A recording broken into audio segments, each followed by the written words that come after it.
This September 7th, Mammoth is hosting the Mammoth Grand Fondo. It's located just outside of the entrance of the Yosemite National Park. The Mammoth Grand Fondo takes riders along the east side of the High Sierra with views of the Sierra Nevada Range, Mono Lake, and the White Mountains. It's got 3 different distance options: 102 miles, 70 miles, and 42 miles. For more information, check out mammothgrandfondo.com or visit them on Facebook at Mammoth Grand Fondo. The simple act of riding a bicycle today can put people at risk.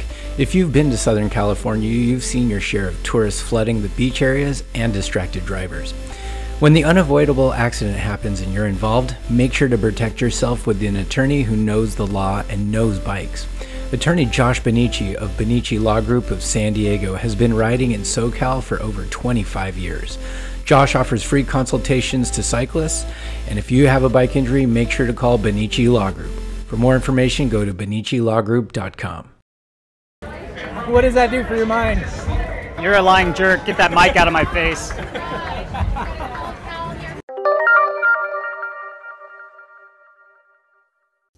Welcome to the Veloworthy podcast, Dirty Kanza Part 2, presented by IRC Tires. I'm your host, Brian Coe, and have we got a show for you? If you heard at the start that rider was annoyed, stick around and you will see who it was. So we got a couple of things before we get into the show. First of all, if you want to actually watch and not just listen, but watch my coverage of Dirty Kanza, I shot a YouTube video and put it out there. Released about a week ago, but it's already up to 20,000 views. It is of the race and my experience there and how it unfolded. It's a little amateur hour. I didn't use any fancy camera gear, but I just shot it as we were covering the race. And so a lot of the audio in there you will hear in the podcast today. The other thing we have going on is we're getting warmer weather. Days are getting longer. It's time for kits, and we have some Veloworthy kits. And I am proud to say that if you have heard or even worn the brand LEL, it's a local SoCal brand, but they're doing really, really well. They are going to be doing the Veloworthy kits, and I am so excited to bring these to you. We've been working on them for a long, long time, going through a lot of different revisions and designs, but I think you're going to like it. It's clean, it's simple, it doesn't have a bunch of logos plastered on it like I'm a pro race team or anything. So it's something that anybody of all abilities can get behind. So if you're a fan of the podcast and you like kits and you like LEL, and if you've never tried LEL, you should definitely give them a go. They're the highest quality out there among the more premium brands. That's the brand we're going with, and we're super proud to have them on board. So be on the lookout on my socials at Veloworthy and Facebook Veloworthy for news, information, and of course to actually see the designs. Check it out. I'll be revealing that soon. We'll also have a pre-order window if you're interested, so you can go ahead and pre-order a kit. We're doing a bib and a jersey, and then for those of you super, super fast people, we're going to do a special full zip speed suit. It's got sort of a lower scoop collar and full zip and pockets, by the way. So it's not like a traditional skin suit, but it is something that if you're sort of a minimalist rider and you like to get a little aero, that is the kit for you. So go ahead and check that out on my socials, and let's get into Dirty Kanza. So part 1, you heard of all the prep. Part 2 is we're dealing with the race day itself, and specifically we're focusing on DK 200, which is the obviously 200-mile race. We have one rider that we talked to that just finished the 350, the DK XL. That's Jake Wells, if you listen to part 1. But part 2, we're focusing on pretty much all the action from the day. So let's get right to it. First person we're going to talk to, I think it is fitting because we were one of the only people that went up to him in the expo. This is the day before, rather evening before. I walked up to him and we had a quick chat. His name is Colin Strickland. We have another first timer to the event, but someone people will be keeping an eye on. Colin Strickland, who are you riding with and where are you from? I ride for a team called Meteor Giordana, presented by Allied Racing. All right, so we're just sort of on the eve of DK 200. What is your thought process going into tomorrow? I'm trying to go into it with a pretty open mind just because there's so many variables, and just not focus on any one rider or any one feature of the course, but just kind of approach it with an open mind and be able to take shit as it comes, because this course is known for throwing things at you. People shit, cow shit. Anything, any shit. So obviously you have World Tour riders here. A lot of people say, hey, that's a great thing. Other people say it's not so good. Where do you stand on that? I think it's a great thing. They're all nice dudes, and they're here for the same reason I'm here, because they enjoy this scene and they enjoy this kind of folk. And you know, I'm sure they want to win this race. It's now a big race to win, so that just means it's a better, faster, bigger, stronger, more exciting race, and with more fanfare and probably more coverage as a result. So can't really argue with that. And what is your ideal race? If you could play it out perfectly and you cross that finish line, what's your ideal scenario for tomorrow? Probably I pick some really inopportune moment to attack, maybe 50 miles out, and a F5 tornado comes out and wipes out the field. But everyone's okay, but just kind of in a really disconcerting way, and they let me ride away. Okay, nice. Well, good luck. Are you running aero bars tomorrow or not aero bars? That's a good question. I have them in the suitcase, and I've been trying to kind of get the public sentiment on that. So what do you guys think? I'm going to say no. Don't do it. Unless your pack skills are that good, which they probably are if you're a fixie racer, right? Well, you're not supposed to touch them when anyone's within, a few meters of you. That's the way I would approach it. But if you're out there alone in the wind for another 50 miles, it just takes the edge off of your back muscles spasming. Yeah, I don't know. It's an advantage. I wish they would kind of be a definitive decision on whether they're cool or not cool. And so you personally think they're cool? I personally think that they are advantageous, and I like advantages. All right. Sounds good. Well, good luck tomorrow. We'll be rooting for you, and we'll catch you at the finish. Thanks a lot. If you saw Colin's bike at the finish, his Allied Able, it was decked out with aero bars, and he chose to run them, and it worked to his favor. He joked in the interview he was going to attack about 50 miles, but it was more like 100. And yeah, he was the underdog, of course, and he beat everybody with a huge gamble to the finish, which we're going to get to. But first, let's get to some of the morning of prep. So that was the night before. We got in late. We slept for just a few hours, got up super early. I think it was like 4 in the morning. Me and the IRC crew, we got up. We went to the pop-up shop, which was right on Main Street next to the Granada Theater. We're prepping, getting our cameras, our audio gear, batteries charged, you name it. And then we headed out to the start line and then walked up and down. And it was such a nervous energy that people were lining up already dark. And then the way people lined up is they would line up by the estimated hours they would finish. And then where we hung out is at the front of the line where they were doing call-ups for all the professional cyclists. It's Kiel Reijnen.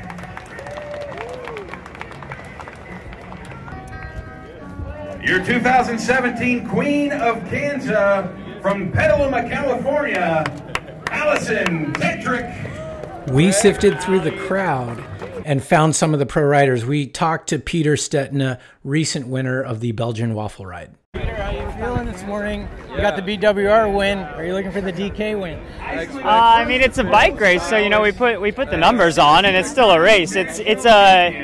We realized riding out here though, it's about the ride the first 8 hours, and then if you're still in it, then you start to race. But it's I just want to have a clean run today. That's goal number one. So. Are you going to be paying attention to your EF friends? Yeah. I mean, a lot of guys. I hear it's a pretty gnarly start to the first checkpoint in last year. So, the EF guys are one piece of the puzzle, but it's not so much about tactics. It's more about mitigating mishaps. Right. The luckiest. Yeah, it's true. That's what I think today. So.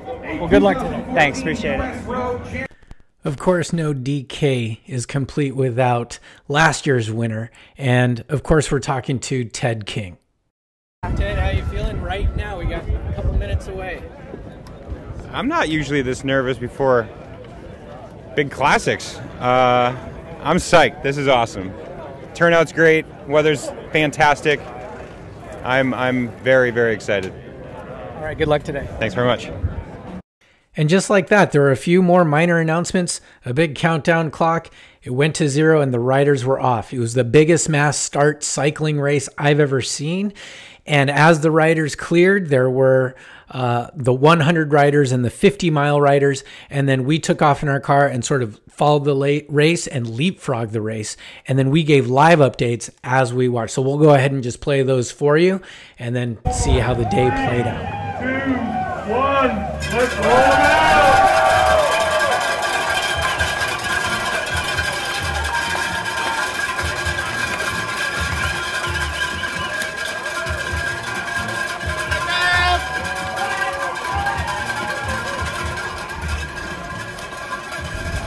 So we just watched the start of Dirty Kanza, which is a surreal experience. I've been to many bike races in my life and never seen a mass start like that. We're currently in the IRC car chasing down the lead group. We're gonna beat them so we can hit the first feed zone. I'm with Bruno. What's up, Bruno? How's it going? We're with Steve, legend of the sport. Good morning, everybody. We're with Chris, who can dunk on anyone. What's up? And with our driver, Mark, who I think used to do stunts for the Dukes of Hazzard TV show. And yeah, we're in the car. We're in hot pursuit. We've got our camera gear. It's about 6:37 in the morning, but we're all wide awake because we're so energized. And we're going to see who that first group is. Bruno, let's get your prediction. Who do you think is going to be through that first group of cyclists? I think World Tour guys, obviously you got Ted, Josh, Eric Marcotte's going to be up there. I think the first hour they're probably going to kind of put the gas on and split it up to a more manageable group size. All right, we will see. Check back later. So at the first point, we saw the majority of the pack still intact. It was about 30 miles in. All the favorites were in there. We did see Amanda Nauman leading the entire charge of all the riders. It hadn't hit the technical gravel yet. It was still pretty much fire roads. One of our buddies, James Stout, had to pull over. He got the first flat of the day right in front of us. Obviously, we didn't help him. I just took a lot of pictures and gave him some encouragement. And then we went to the first checkpoint, which was mad chaos. Riders had to find their tents and their nutrition and their new kits and backpacks and things like that. And then we also went to some of the more steeper but shorter sections where the race started to unfold. That lead pack of probably a couple hundred riders after about 30 miles got whittled down to about 15 to about 10, and then a lot of chase groups. So we are going to pick up the action from there. We are out on course of Dirty Kanza, top of one of the short but steep and very painful hills.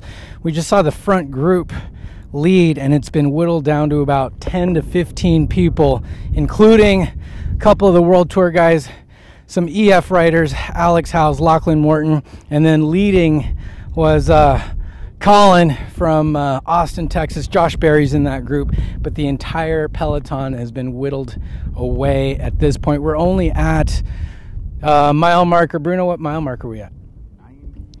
95.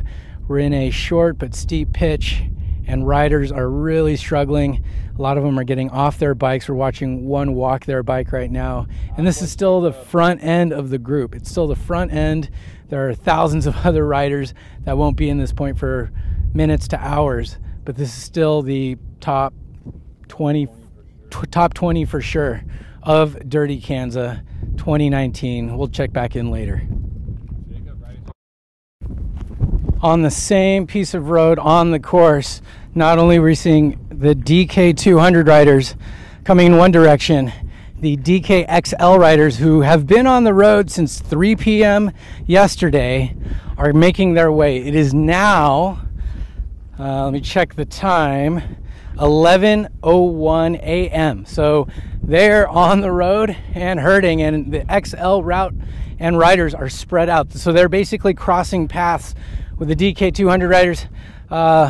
We're with Steve and Chris from IRC, and it looks like we are watching one of the IRC riders, Jake Wells, coming through the area who's in a small group. So we're in a prime vantage point to see both the XL riders and the DK200 riders sort of intersect. All right, we're back in Emporia after an insane day for us in the follow vehicle with a flat tire in the truck, which is fixed. But we were able to make it back to Emporia in one piece with a stop at the local DQ. That's Dairy Queen for you Californians. Anyway, we have a race update with Bruno, keeping live tracking of what's happening. Last check we saw with our own eyes, it was pretty much a group of about 10 leaders with Colin Strickland just opening up maybe a 3-second gap. And Bruno, where are we at right now? So they are hitting the last rest stop 150 miles in. It looked like Colin is off the front by a few minutes. Peter Stetina from Trek Segafredo seems to be going and chasing down that gap. And then we got a group of, I think, about 5 guys behind chasing. So you got 2 Education First guys, Lachlan, Morton, and Alex Howes. We got Payson for Orange Seal. Who else we got up there? Ted King, last year's winner. Josh Berry, 2nd place last year, looks good. So I'd say it's a wide open race still between that crew. Okay, so the question is, will the chase group reel in Peter and Colin, or is Peter going to catch Colin? They're going to work together and hold him off. We only have about less than 50 miles to go at this point. Personal thoughts? Colin's been out there for too long already. He's been out there 50 miles solo. The 3-minute gap in the last 50 miles is basically a 30-second gap. Same difference. Those guys in that chase group in City Inn, they can close that gap pretty quickly, I would say. Okay, so we will see. Next check-in may be at the finish in a few hours. We'll check back soon. Right after that, we headed out back into the car, back out on course to catch the leaders. We saw Colin Strickland come in. He was hurting everybody. He had a huge gap over Peter Stetina. Peter Stetina was not even concerned that much with Colin. In fact, we were on course. He asked, and you can see in the YouTube video that we shot, he asked how far back are the EFs? And they were chasing just Peter. So it was Peter by himself, and then Alex Howes and Lachlan Morton. And then as soon as they passed, we had to sort of leapfrog them, park the car in downtown Emporia, which was packed, and then catch Colin, finish. And then he won. He won DK. He won in great style. He dismounted his bike across the finish line, picked it up over his head, and walked through the finish, where he was greeted by a lot of fans, a lot of press, and we caught up with Colin, winner of DK 200. Colin, we talked yesterday. Dude, you did it. Yeah. Freaking did it. How do you feel, man? Lucky. Luck? Why is that? I don't know. I took a big gamble and it worked. Hey, Isaac. You had a crazy gap. Did you ever worry about Stetina? Was he in the back of your mind? Always. I wasn't getting any splits, so I was full gas all the way in just because came that far. What does this win mean for your career? I mean, you basically beat some of the best riders in the entire world. I guess it means I could have gone to Europe to race, but don't want to. What was the most memorable thing from the race today? Oh, man. This corridor. This corridor is beautiful. Oh, beautiful. Yeah. So next year, you're going to defend. Looks like it. Congrats. Thanks, man. Appreciate it. In second place came in Peter Stetina of Trek Segafredo. We know that Dirty Kanza is a fun race, and for some it's not even a race, it's a ride. But to get second place, you're either super happy or you're super disappointed. And I think Stetina was a bit of the latter. He crossed the finish line. Maybe he was upset that he couldn't catch Colin, but we got his words and his thoughts at the finish line. It was hard. You know, everybody had to deal with a problem here and there. I personally, I saved a flat tire early on, but I had to ride to the first section with about 25 PSI, and then I had a slow change out to get the bike fixed and chased on to the lead group.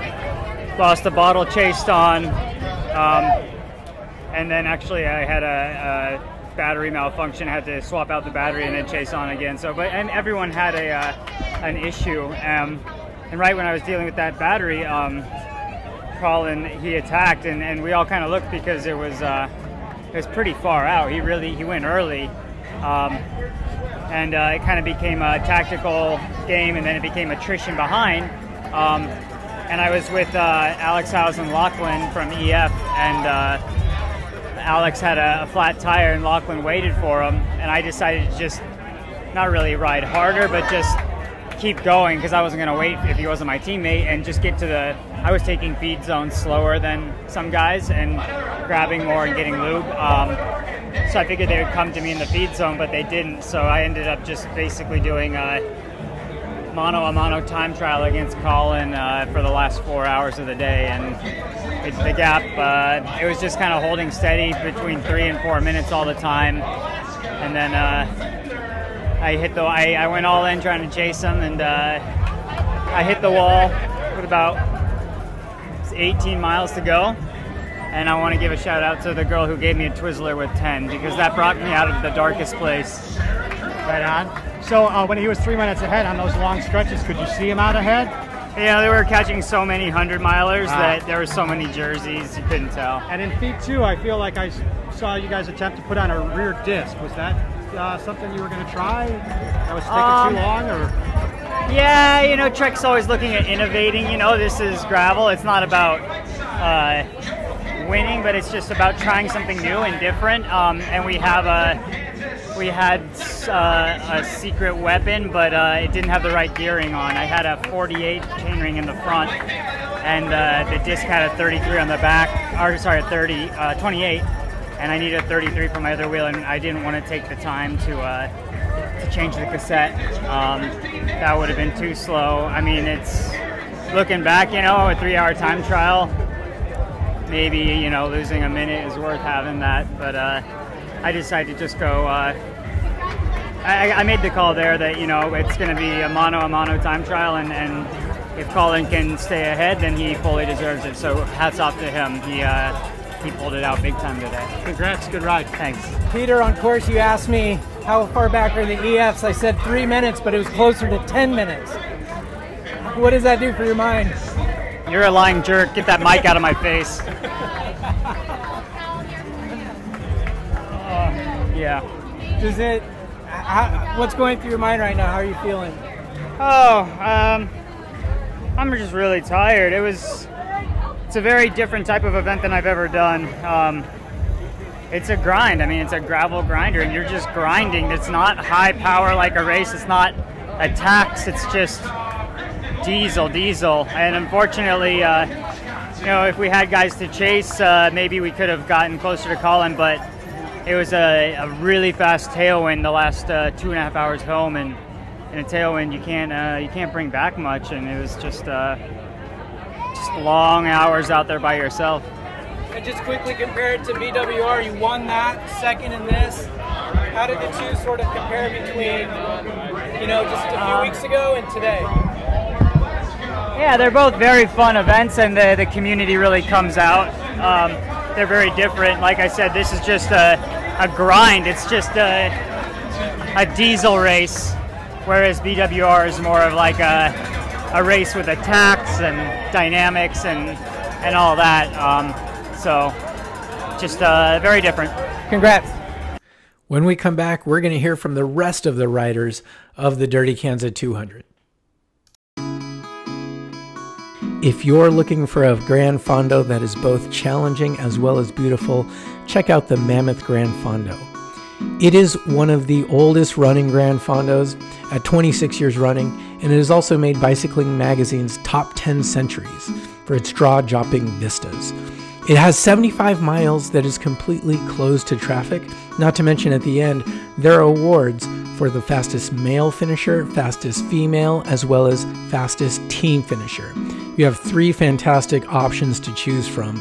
At 102 miles for you super strong people out there, 70 miles, as well as 42 miles. Each participant is given a great pair of event socks, free professional event photos, and not to mention a post-ride meal plus music in the village at Mammoth. And my personal favorite, you get a beer to go with that as well. Check them out at mammothgrandfondo.com or on Facebook at Mammoth Grand Fondo. This special edition of the Veloworthy podcast at Dirty Kanza is presented by IRC Tires. Let's go ahead and tell you about IRC. So all of their riders at the Dirty Kanza are riding their Boken gravel tire. Basically what that is, it's a very fast rolling gravel race tire that comes in 700 by 40 and 700 by 36 with sidewall puncture protection. And that is super important, even if you do have sealant. You can learn more at ircbike.com and you can ask for them at your local bike shop. But if you go to puregravel.com and order your set of IRC tires, you can go ahead and use the code Veloworthy to get 20% off your purchase. So go ahead and check those out, and let's go ahead and get back to the show. We are at the finish of the 2019 Dirty Kanza of the 200. We have Lachlan and Alex House coming in for the finish. We'll talk to them first. Yeah, I don't know. It's like we actually raced the first, I don't know, half pretty hard. We were playing a lot of games, and there's definitely some decisive moments. And when he went, like he went with purpose, and I don't really know who he is. Well, you know, we'll see how this goes. And then before we knew it, he was just gone. We tried giving it a good chase.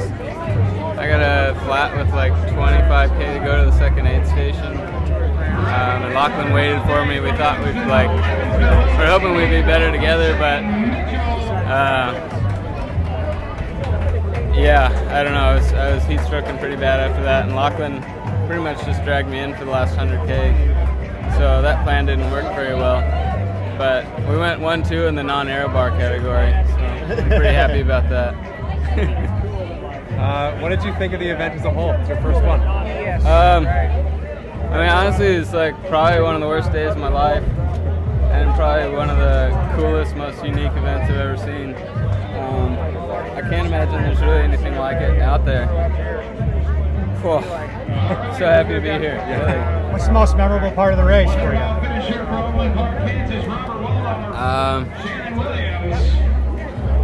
I mean, the thing that I'm going to remember the most is just sitting behind Lachlan for 100K, watching the little pink shoes go up and down. What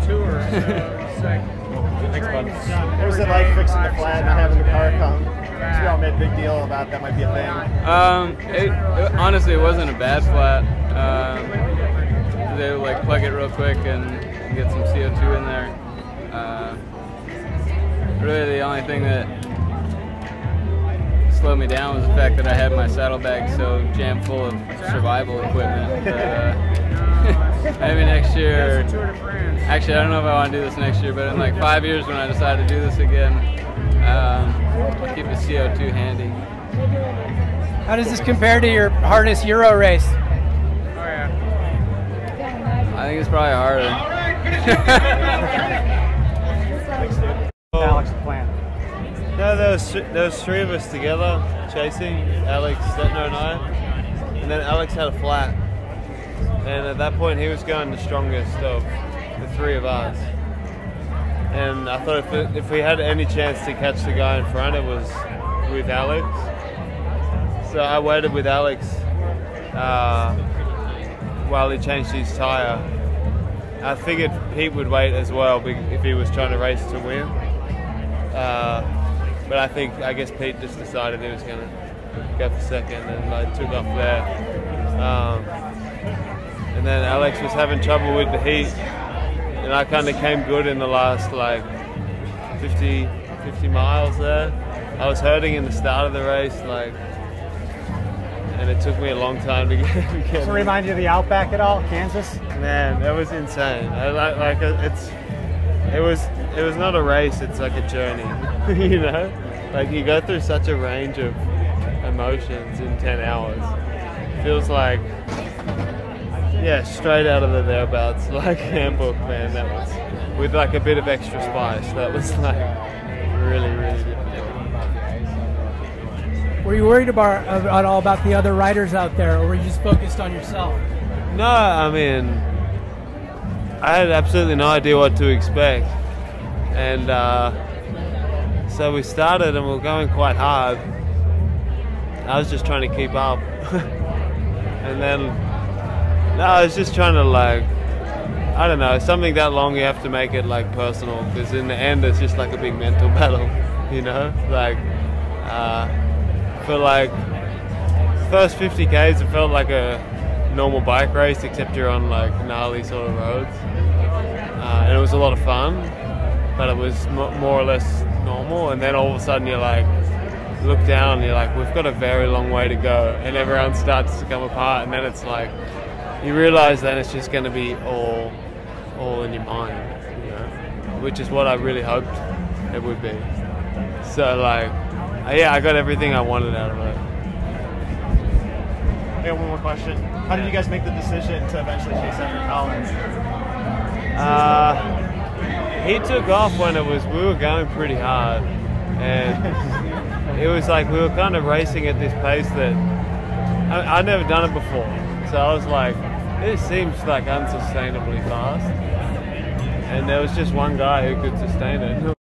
That was Alex Howes and Lachlan Morton of the EF team. You couldn't miss them because they were the two riders wearing pink Rafa t-shirts and sort of dark blue cargo bibs. They were fully committed to gravel. Many people were in kits, but they chose a different route. So they didn't have any pockets. They wore like backpacks, and then they loaded up their bikes, which was really, really interesting. It was quite the introduction of the world tour to Kanza, and I think that's why there were so many reporters there and so many people trying to get their perspective on the race, because they only have European experience to draw from, and they are all saying that this is much harder. So it's great to hear from Alex Howes and Lachlan Morton. Next up is someone who is no stranger to gravel events. He won BWR back in 2017. He was second at Dirty Kanza last year. This is, of course, Joshua Berry of Idaho, who was oh so close to the win again, but didn't pay off. We caught up with him at the finish. How did it go out there? How do you feel? It went pretty rough. I had a few small mechanicals, and then I had my own body mechanical. Just got super overheated. I made it into the group of like 6 guys. I was riding really well, but didn't stay in the group long enough. We were pushing hard. Colin went up the road, and I didn't want him to go anywhere. So did people let him go, or did he break people? Only Ted and I really knew who he was, and the Pro Tour guys didn't. So we were really trying to get them to work, but they weren't playing nice. No, and you know they shouldn't either. It's fine. It's a bike race, so yeah. How does this finish right now compare to your other events that you've done? BWR, other gravel events. How do you feel right now? This event just has the coolest atmosphere and energy that I've ever been to. It's insane to do 200 miles on those roads, but there's something about it that it's enjoyable and a great challenge, and I hope everybody comes out here and does it. Congrats. Thank you. Joshua Berry finished 7th place with a time of 10 hours and 38 minutes, about 40 minutes slower than the winner Colin Strickland, who was the first rider to break 10 hours. We caught up with the 6th place finisher and another World Tour rider on the Trek Segafredo team. His name is Kiel Reijnen, and he is no stranger to doing things his way. We love his energy, and we love his perspective on the race. Kiel, congrats. How are the legs feeling right now? What is going through your mind now that you've just done 200 miles of Dirty Kanza? You know, I mean, I'm exhausted, but I'm actually okay. I flatted so early that I didn't really race. I just rode, and I just kept riding, and I think, you know, that kept me from like really exploding at any point. and I just, I kept just trying to pick off guys that I'd see, stay motivated. It's good, when you have a kid, you don't get a lot of time to think to yourself, so I spent a lot of time thinking. What were you thinking about up there? I came out here to find something, and I think I found what I needed. At any point were you just completely emptying the tank out there, or were you holding a little bit back? Just because it's such a long day. When I saw Josh Berry up the road, I'd been like alone for like a lot of hours, and I wasn't trying to catch him to like even beat him. I just wanted to catch him to talk to somebody. Have someone to hang out with. And I'm really glad I did that. We had a blast together that last bit, and I think it kind of helped keep both of us motivated. So yeah, I did a hard dig there, and then I think the only other time I kind of went all out was after I slashed my sidewall. I sort of didn't chase hard immediately because I thought it would regroup, and then I realized it wasn't.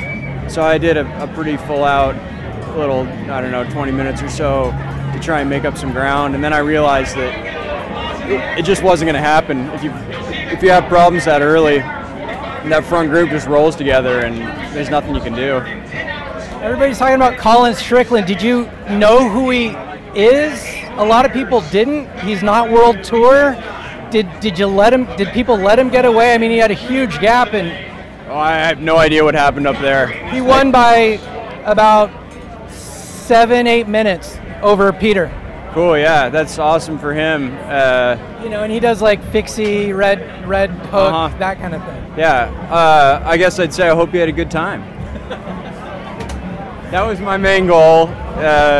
Winning's always nice, adds to the fun. An event like this, I think the most important thing is just to have a blast, and so I hope all the guys out there hitting each other had fun. I definitely would have loved to have participated in that, but I still had a great time. And lastly, workout-wise, how does this compare to your hardest race in Europe, one-day race? Sure wasn't as hard as the Vuelta. I didn't cry at any point. So you didn't cry today? Yeah. So I'd say it was like definitely, top 10. Top 10 experience. Yeah, top 10 experience. All right, are you coming back next year? I definitely hope so. I had a blast. I think the atmosphere is amazing. I think one of the things I enjoyed most was seeing towards the end there, we were passing a lot of people from the shorter rides. 100? Yeah, and just getting a chance to cheer those people on was really fun. Wait, you cheered them on? Yeah, man. Oh, were they not cheering you on? Yeah, that too. Okay. Everybody cheering everybody on. We're all doing the same thing out here. One big party. Congrats. Thank you. Next up, we talked to 8th place finisher Ted King. Ted, of course, is the defending champ of last year. He fell 7 places, and we caught up with him. Man, it was war out there. What's going through your mind? I am very happy to be finished. It was an awesome day. It was so fast. Well, let me qualify that. The first hour and a half, 2 hours, hour and a half. Going into that 25 miles, there was a pretty rough section. That's when we got things going. So it was a whole lot of looking around among 3,000 people in the first hour and a half. And then it was just ripping, and in standard DK form. It's a big group that's ever dwindling down, smaller and smaller and smaller. Heat was a huge factor. So, Colin went up the road. We're a group of 5 chasing pretty Mac Daddy hard. Actually, more than that. It was like 8, then 7, 6, 5. I got popped from the 5, which I was pleased with, only because it was like World Tour power, and I was just cooked. But yeah, I mean, awesome day. Just really fun way to showcase DK. Really, really hard course. The new course is definitely a challenge in that it's so washed out. It's so loose gravel. So I've been done for what, 45 minutes, and my brain is finally starting to work. Yeah, that was beastly. Did people let Colin go, or did he surge and just go away? He had put in a couple good hard surges. I think he won in about 120 miles, and he'd been doing that for, I don't know, 10 miles at that point. I mean, he was obviously strong in the day, but then, you know, you look at people who are, quote, strong early on, and they're just putting in these moves, and you know they're going to pop themselves. But, you know, history proves that about 100 miles in is when the winning move can often go, and more power to him. It was very impressive. And lastly, did the race go how you wanted? I, of course, would love to have repeated. But, I mean, to be perfectly honest, towards the end, I was in survival mode. I've just been cooking for the final 3 hours, largely on my own. So I'm pleased to have survived. I got a beer right below me. I got a beer in hand. So all things normal post-DK. That's really good. For the women, it was an absolute battle. They started out with the men, and they had to navigate their way and mark some of the other women on the course who were a threat. We talked to third place, second place, and first place, and let's go ahead and get started with them. First, we're going to talk to third place, Alison Tetrick, then second place, Sarah Max, and of course the winner, Amity Rockwell, who also won Dirty Kanza on an Allied Able bicycle, a double win for them. So let's go ahead and get it started with Alison Tetrick. Sorry, I'm just... Great job. Oh, thank you. Thank you, Sue. Sue, see you soon. I really want to put this... Do I get a kiss too? Thank you. Thank you. I'll see you soon. Okay. Alison, yes, congratulations. How are you feeling right now? I need a drink. Let's do it. Blaze, hook us up. Oh my goodness, what a day! How did it play out? You don't have to go through the play-by-play, but what was going on in your mind? Oh, you know, there's always fun games going on in my mind. So for about 12 hours, I sang the exact same song on that Old Town Road with Billy Ray Cyrus and Lil Ness. So that was, I'm going to ride my horse all day, you know, ride till I can't ride anymore for solid 12 hours. That was exciting. I started playing a game like, is it a mailbox or a person? Is it a street sign or a person? I wonder what name that bird is. I heard somebody whistle at me, and I was flattered, and I looked, and I was in a cornfield with no one around. I still felt relatively flattered, though. So. Did the race play out the way you wanted it to? Are you happy with how you did it? Well, I like to win. But, you know, all you can do is your best effort, and I've had a pretty rough couple months here, so I didn't really know what to expect, so I'm proud of my effort. I think Amity and all the women out there, Olivia, like they all rode amazing. It's a tough competition, and you know anything can happen. So I dealt with a couple, you know, flats and stuff like that, and that's just life out there in the Flint Hills, and that's fine. And I think at the end of the day, you just have to be proud of your effort and that you did your best. And I was thinking about something that my grandfather told me, just would be like, Al, did you do your best and did you give it all you had? And I did, so I'm happy with that. Well, that's amazing. You've done this race before. I mean, how do you compare it to how you've done in the past, or just different years you've done it? Well, I think this course was super challenging. With the 2 checkpoints, made it a little more survival, and you got to be strategic about your fueling and hydration. It was really hot out there, and it was almost 100 miles in between checkpoint 1 and checkpoint 2, and it was a lot longer than I anticipated. And the roads were quite chunky, which made the start really chaotic with a lot of crashes and punctures and mechanicals, and it was just like bikes and people flying around at the start, which is at mile 29. But I loved the course. This event always, they do a fantastic job, and the community comes out here in like thousands. So I taught, you know, somebody to give me a feed. You know, this little boy was handing out water to everybody, and he was like, "Here's water." I go, "Run next to me and give it to me." So you know, I feel like I teach a valuable lesson today. Educating the public. Educating, yeah. We so love it. I took a beer hand up when I was out there. Beer hand up. Yeah, well, some guy had some sort of a Summerfest beer, and I drank it. I think he was a little surprised. He offered it, so yeah. Nice, amazing day out there, amazing effort. We love how you did. Congrats. Oh, thank you. Sarah Max, our third place finisher at Dirty Kanza 2019. We kind of talked pre-game and now it's post. Did it play out the way you wanted it to? Not exactly as I wanted to play out. I know when we talked, my goal was to have no regrets. Maybe my one regret is that I thought I had too much pressure and took some out at checkpoint 1, and I got maybe a little squishy, and I think I might have compromised myself. I slashed my sideball. So I had I had to change tubes a couple times. But I actually, I thought I might quit, and then I just decided to try to finish. And then I just kept moving up, and I wasn't sure where I was. People were telling me where I was. I didn't quite believe it. So yeah, all in all, I'm pretty happy. Did you use your Nordic energy, summon your Nordic skiing energy to get you through those sections? I did, yeah. Some things are pretty similar, and it got hot, and I could hate that, but I told myself it was a lot better than being cold. So compare this with like your hardest day on skis. How do the two compare? Oh my God.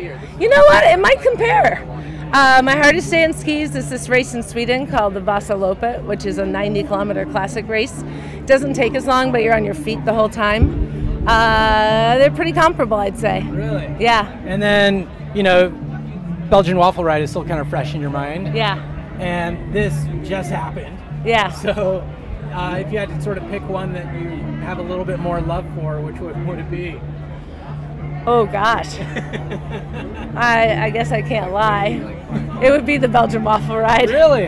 Yeah, I didn't have a single moment during the Belgian waffle ride where I felt bad I didn't really have a moment where I thought I wasn't going to make it.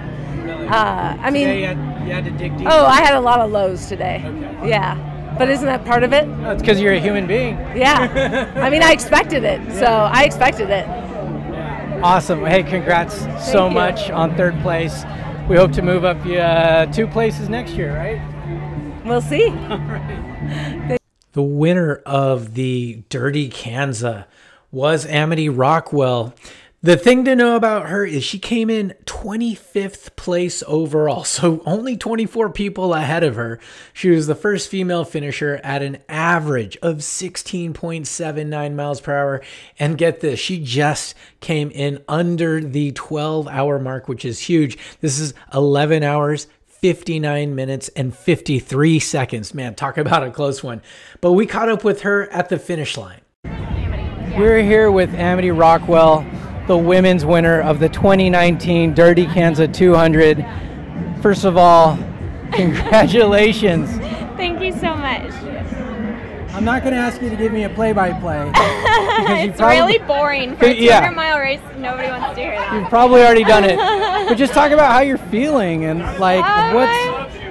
It doesn't feel real yet. I didn't really show up with a necessary ambition to win. Obviously, we all are here chasing that, and I would, say it was a dream. But goal-wise, I told myself that I would have really liked to get top 5 this year. It's my second time doing it, so I just try to be practical. But as my luck kept getting better, and my legs felt good, and various people I was chasing had some different luck or got a few flats. I don't know. At what point did you know you're I've got this? This is mine. I didn't have any faith until kind of that last hill out of campus with a mile to go. That's kind of when I was like, oh, dang, this is happening. Mainly because Alison and I had been trading places for the last 40, 50 miles, I felt like. I would, power past her on a few climbs, but then, she'd inevitably catch me in the flats like she always does. She's a stronger rider than I am on this terrain, I think. So I was expecting to kind of check over my shoulder and either see her or Olivia at any point kind of during those last couple of hours. So you weren't friends out there? You were enemies? We're frenemies. Frenemies. When we're racing. When we're not racing, yeah, she's a good friend. We live in the same little part of NorCal, so you know, I get to see her on training rides and stuff every now and then, and we do the same local races. So it's cool kind of, you know, feeling like she is a friend out there, but I know she wants it as bad as I do most days. So, no, it's that kind of funny thing where, you know, you roll by and you're like, hey, how's it going? But, like, you know, deep down you're like, I'm going to get you. Or you're going to get me. But, like, you know, one of us is going to come out of this. So, yeah, I don't know. It feels really, really lucky. But I also realize that I've been putting in some serious miles since December and January, and to see them pay off in such a tangible way feels really good. So when you've had a couple hours and put your feet up and had a shower and it does sink in, what do you think this means for your career, your life? Oh gosh. You know, once you've had time to look back on it. It's the first major thing I've ever won. You know, I've made some statements at local races and, you know, podium crusher a couple of times, or like BWR or something, but I've had a weird start to the year. Had a few early season races that went well, and then was really in this kind of like state of exhaustion for the last 2 months, and was concerned about, you know, all sorts of things just because I didn't really know where it was coming from. So I took some time, tried to figure that out, tried to, you know, listen to myself a little better. And then this happened, so I guess I'm doing something right. Heck yeah, you're going to be a marked rider from this day forward. Oh dear, yeah, I don't want to think about that. Usually I can, you know, sneak around.